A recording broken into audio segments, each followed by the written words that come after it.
लहसुन किन 5 लोगों को नहीं खाना चाहिए। लहसुन को लोग कुदरती दवा समझकर रोज़ खाते हैं, लेकिन क्या आप जानते हैं क्या ये हर किसी के लिए फ़ायदेमंद नहीं है।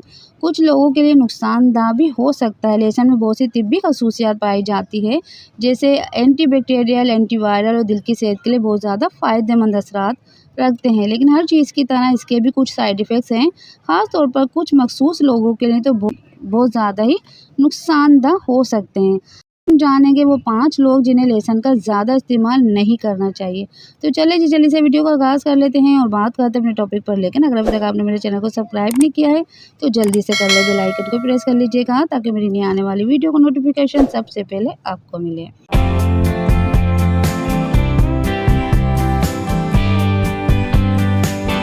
दोस्तों, लहसुन किन 5 लोगों को हरगिज़ इस्तेमाल नहीं करना चाहिए, आज इस मौजू पर हम बात कर रहे हैं। नंबर 1 है मैदे की तेज़ाबियत या जलन वाले लोग। अगर आपको अक्सर एसिडिटी होती है, सीने में जलन या मैदे की तकलीफ़ रहती है तो लहसुन आपकी अलामात को मज़ीद बढ़ा सकता है, तो इसलिए आपने लहसुन का इस्तेमाल हरगिज़ नहीं करना। नंबर 2, ब्लड थिनर दवाएं लेने वाले अफराद भी इसका इस्तेमाल नहीं कर सकते। जो लोग खून पतला करने वाली दवाएं लेते हैं, इनके लिए ज़्यादा लहसुन ख़तरनाक हो सकता है, क्योंकि ये खून को मज़ीद पतला कर सकता है और ब्लीडिंग का रिस्क बढ़ सकता है।